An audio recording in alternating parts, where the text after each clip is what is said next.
entend souvent cette question-là, que soigne la chiropratique finalement? Pour répondre à cette question-là, il faudrait que je vous mette un petit peu en contexte. Si on regarde les Esquimaux, par exemple, les Esquimaux ont une centaine de mots différents pour décrire la neige.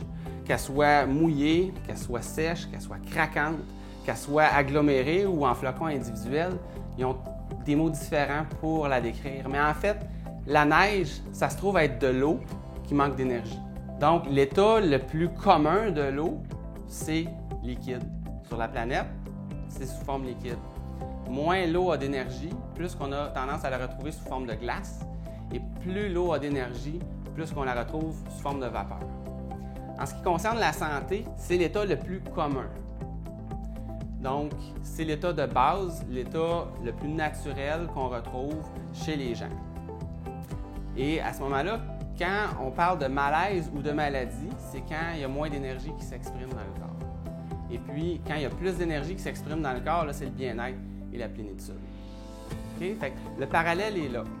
Donc, quand la maladie se présente, on pourrait, en bon esquimau, essayer de lui donner toutes sortes de noms, essayer de lui donner toutes sortes de diagnostics, mais en fait, qu'est-ce que c'est? C'est simplement que l'énergie a plus de difficulté à s'exprimer dans le corps. C'est un état de manque d'énergie.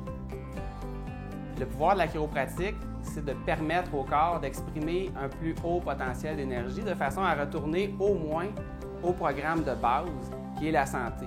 Et puis, si les gens désirent aller plus loin que ça, ils peuvent poursuivre les soins pour obtenir un mieux-être et jusqu'à la plénitude.